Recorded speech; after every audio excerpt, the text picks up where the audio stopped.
cima da hora. Apresentação: Heraldo Santos. Muito bom dia, amigos, bom dia, ouvintes, internautas, todos que nos acompanham aqui, nos seguem aqui pela Rádio da Vila, começando em cima da hora para a gente seguir até as 9h da manhã com muita informação, opinião e comentários. Os comentários sempre precisos ali, em cima do fato. Já presente aqui no estúdio da Rádio da Vila, Sidney Pereira Costa, que comanda também lá o seu canal B. É isso, né, Sidney? É o estúdio, né? É um estúdio. Estúdio B. Tá certo. O estúdio A é aqui, né? Aliás, é aí. Então, o nosso canal lá é Estúdio B. Olá, Heraldo, internautas que estão agregando a cada dia. Mas, olha, posso rememorar um editorial aí de uns 3 minutos? Aí o doutor Anderson acompanha, ele pode até comentar. Vamos lá, vai. O jornalismo é a profissão, mas o dia de hoje, 7 de abril, é do jornalismo. A profissão do jornalismo só teve uma ameaça e foi judicial. Aconteceu em 2009, depois que o STF, Supremo Tribunal Federal, derrubou a necessidade de diploma para exercer a profissão, e ainda hoje permanece essa discussão que não afastou os que procuram exercê-la pela formação acadêmica. Todavia, ser jornalista sempre foi um desafio carregado de risco, inclusive de vida. Aliás, para a escolha do dia 7 de abril, para comemorar o dia do profissional de jornalismo, foi decisivo o reconhecimento pela ABI, Associação Brasileira de Imprensa, depois que o médico e jornalista João Batista Líbero Badaró foi assassinado pelos seus inimigos políticos. Nestes tempos de pandemia, faz-se necessário reconhecer que o jornalista no mundo todo contribuiu decisivamente para aproximar da ciência e suas descobertas todos nós, que não somos especialistas nesse combate contra o contágio da Covid-19.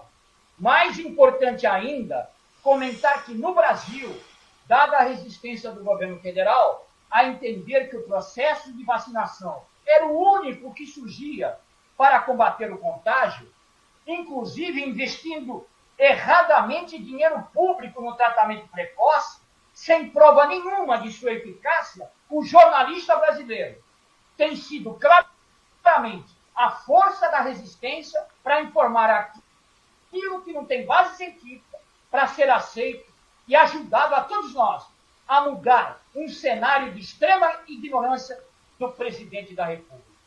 Muito a fazer, pouco a comemorar, mas parabéns, Heraldo Santos, você que representa pela carteira e pela profissão o jornalista entre nós. Parece-me que somente eu e o doutor Anderson é que somos comentaristas que aproximamos das mídias através da nossa experiência profissional.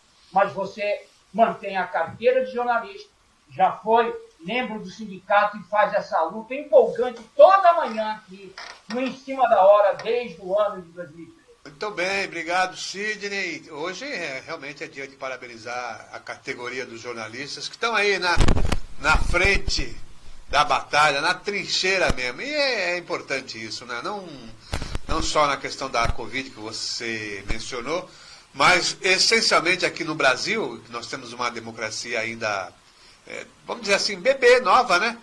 É importantíssimo. Vamos continuar. Doutor Anderson, muito bom dia mais uma vez e a gente fica feliz com a sua participação aqui no nosso programa. Bom dia, Heraldo, bom dia, Sidney, bom dia aos ouvintes da Rádio da Vila. Desculpem o atraso, realmente, não sei o que está acontecendo aqui com a internet. Cumprimentar o Dia do Jornalista, esse profissional jornalista sério, né? Esse profissional tão necessário quanto o ar que a gente respira. Sem ele, nós não teríamos várias conspirações ao redor do mundo, foram descobertas. Apenas para se ter uma ideia, a Revolução Acreana, em 1920, foi descoberta por um jornalista, né? E o caso Watergate, apenas para citar, foi descoberta por jornalistas, além de outros ao redor do mundo. Então nós temos que honrar essa profissão, proteger, prestigiar essa profissão, que, como eu disse, é tão essencial quanto o ar que a gente respira, que nós respiramos. Parabéns a quem exerce a profissão. Eu só lamento essa decisão do Supremo, porque hoje em dia as faculdades, elas realmente dão um embasamento teórico para que o jornalista ele realmente saia da faculdade com um ótimo aprendizado, para não cometer certas besteiras que alguns mais antigos continuam a cometer somente jogando com o nome, né? Então a gente crê e espera que isso seja colocado através de uma emenda constitucional como uma profissão necessária à vida do brasileiro.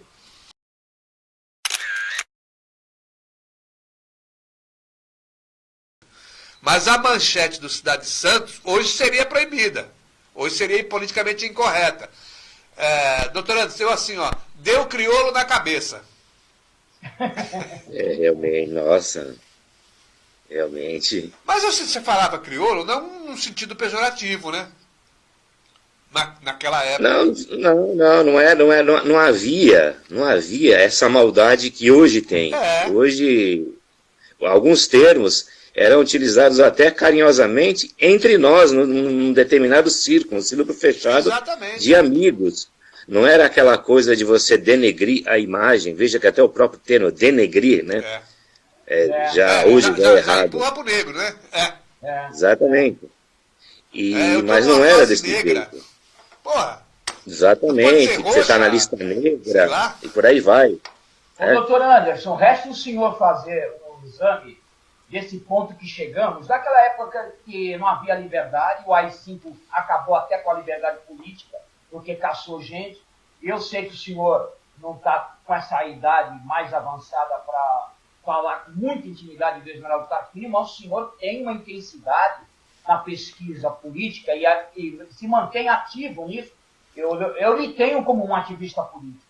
E gostaria que o senhor comemorasse esse momento que a gente está falando, de gente que lutou contra o seu tempo, como faz hoje o jornalista, como fez o Esmeraldo Tarquínio na época da ditadura, também com a sua impressão do que foi aquele período, e se a gente ainda está muito distante de ter a verdadeira república que se pensou depois que saiu e caiu o regime de exceção. Eu vejo da seguinte maneira um determinado... Não sei se eu já cheguei a falar isso aqui. Eu lecionei, tive o prazer de lecionar com um dos maiores professores de Direito Constitucional do país, Sérgio Rezende de Barros. Ele é da USP. E ele lecionava também na faculdade em que eu lecionei durante 3 anos, em Caraguatatuba, litoral norte. Olha. E ele falava uma coisa interessante, né, em relação a isso. A democracia é um valor sempre a ser cultivado, né? Nós temos, se as pessoas hoje se fizerem alguma pergunta, até para vocês que são mais antigos, né, se existe democracia no país, vocês vão dizer, sim, existe. Você pode votar e ser votado, até aí nenhum problema. Então a democracia política, ela existe no país. Agora, se formos perguntar, existe democracia plena no país, e a democracia não envolve apenas valores eleitorais? A resposta é não. Por quê? Nós temos fome, nós temos miséria. Toda hora essa democracia, essa liberdade de expressão, ela é constantemente ameaçada. O que ocorre? Nós não temos essa democracia verdadeira. Quando nós tivermos sanado 100% da nossa fome e da nossa ignorância, principalmente ignorância cultural e histórica, podemos dizer que realmente o Brasil tem a sua plena democracia. Por enquanto, essa democracia ela é apenas política. Quer dizer, a velha prática ainda está em evidência sempre, hein? Acho que isso passa como programas como o seu e outros, mas principalmente o seu, de levar a política ao cidadão comum, ao passo que existem algumas rádios que certas pessoas dentro do carro escutam a caminho do trabalho, mas é outro tipo de programação, e de outros partidos. Rádios como a sua, programas como o seu, devem levar a política para essas pessoas. Devemos discutir política diariamente, né? E levar, assim como foi nos Estados Unidos, mostrar para a população a importância do voto, não apenas como uma obrigação eleitoral, como uma obrigação legal, mas sim como uma necessidade de mudança. O Heraldo, por ser uma candidata daqui. Fala, completa, seu lar é um lar de jornalistas. Abraço também para sua esposa, Dona Noemi Macedo, por favor. Valeu, Anderson. Um abraço, tudo de bom, obrigado pelo convite, estamos aqui para a próxima. Tá bom.